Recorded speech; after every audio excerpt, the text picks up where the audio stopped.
Porque o regime no meu país, ele domina tanto o sistema eleitoral, como também domina o sistema de justiça. E tem um exército ao serviço de um partido, não ao serviço de uma nação. Mas nós não ficamos calados.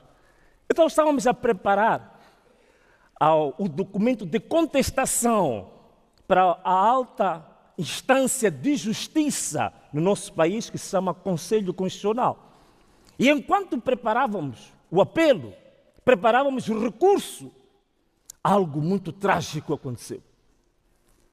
Eu estava em casa, sentado à mesa, olhando para o telefone, vendo algumas mensagens e dando algumas instruções aos meus colaboradores do meu projeto político. De repente, ouvi tiros fortes, como se houvesse uma luta de gangues. Tiros bastante fortes. Olhei para a minha esposa e perguntei: você ouviu os tiros lá fora? Mas depois não liguei muito a isso e continuei a fazer o que estava fazendo. Uma hora depois eu recebo uma chamada essa que mudou por completo a minha vida, mas eu acredito também que mudou por completo a história do meu país. Essa chamada o que dizia?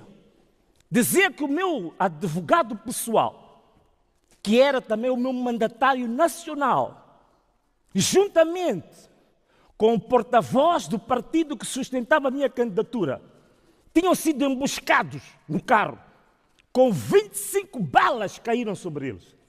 E morreram na hora, imediatamente. Para mim foi um choque. E veio à minha memória momentos em que eu lembro-me do meu irmão que morreu num acidente. Mas este caso não era acidente. Este caso era um caso político e todos sabiam. Então decidi, naquele dia, convocar para 2 dias seguintes uma greve nacional, uma manifestação nacional, não só por causa do Elvino, não só por causa do Paulo Guambe, mas por causa das centenas de vítimas que têm sido silenciadas sem justiça. E no dia que isso devia acontecer, no dia 21 de outubro, o dia da manifestação nacional, da greve nacional, eles fizeram algo que vai ficar na memória de todos os moçambicanos. Foi o início de uma era altamente sangrenta no nosso país. E também vieram atrás de mim. Sofri nesse dia o meu 4º atentado contra a minha vida. Eu estava a dar entrevistas a jornalistas nacionais e internacionais. Dispararam tanto para mim como para os jornalistas internacionais. E pusemos-nos todos em fuga. Nesse dia eu tive que abandonar o país e fui ao exílio durante 3 meses. Mas o povo levantou-se, o povo foi para as ruas, o povo manifestou-se. E eles usaram uma brutalidade jamais vista contra esse povo desarmado e pacífico. Depois de 5 meses, um lençol de sangue andava pelas capitais em Moçambique. E nós tivemos um saldo tremendo. 400 pessoas foram assassinadas por exigir liberdade, exigir verdade eleitoral, por exigir dignidade. Foram mortas 400 pessoas, das quais algumas delas foram encontradas em valas comuns. Cerca de 2.000 pessoas foram feridas e até hoje, agora que eu falo, muitas delas têm balas dentro do seu próprio corpo. E quando vão para o hospital público, quando sabem que são pessoas que foram feridas durante as manifestações, não lhes dão tratamento. Temos cerca de 4.000 pessoas que hoje estão detidas nas cadeias como verdadeiros prisioneiros políticos. A minha mandatária financeira, uma senhora meiga, com uma carreira brilhante no banco, sem nenhuma mácula, uma senhora de idade, já doente, ela também foi detida, Glória Nobre, está nas cadeias agora também. Então é isto que nós temos, o nosso país está a sangrar, o nosso país está a gritar, o nosso país está de luto. E eu vou vos dizer uma coisa, eu cheguei até este ponto com uma história engraçada na política. Eu próprio fui do Partido Frelimo.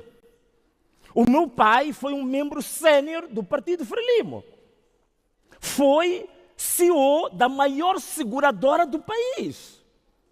Eu olhava para Frelimo como uma coisa pura, imaculada, como uma espécie de perfeição no mundo da imperfeição. Mas à medida que eu fui conhecendo esse partido, fui vendo que, afinal de contas, dedicou-se mais a destruir do que a construir o país. Este momento tornou-se uma verdadeira organização criminosa. Tem várias oligarquias do crime. Tem crimes de tráfico de armas, tráfico de drogas, tráfico de madeiras, de raptos, de sequestros, tráfico de pessoas, de prostituição infantil, até tráfico de órgãos humanos também. Dedicam-se a isso. Então eu desiludi-me com esta Frelimo e comecei a pôr-me do lado dos mais fracos, dos mais vulneráveis. E mais, meus irmãos, aqui não é um problema só de eleições. Moçambique, neste momento, é uma das nações mais ricas do mundo em termos de recursos naturais. A província do norte de Moçambique, que chama-se Cabo Delgado, que agora está a braços com uma vaga de terrorismo, é uma das províncias mais ricas, com inúmeros recursos do mar, com ouro, com diamante, com grafite, com gás, com petróleo, recursos infindáveis. Dos chamados 15 metais raros no mundo, Cabo Delgado tem 9 metais. Mas, ironicamente, é a província mais pobre do país, mais miserável do país. Então, caros amigos, a pergunta é, se eu vim aqui só para falar disso, se eu vim aqui só para descrever essa tragédia, se eu vim aqui só para fazer uma reportagem da miséria que assola o meu país, mas eu vim aqui também para dizer que Moçambique precisa da vossa ajuda. Moçambique precisa de vocês todos, estão aqui. Nós precisamos de um país que respeite os direitos humanos. Precisamos de um país com mais transparência na gestão dos recursos inúmeros que o país tem.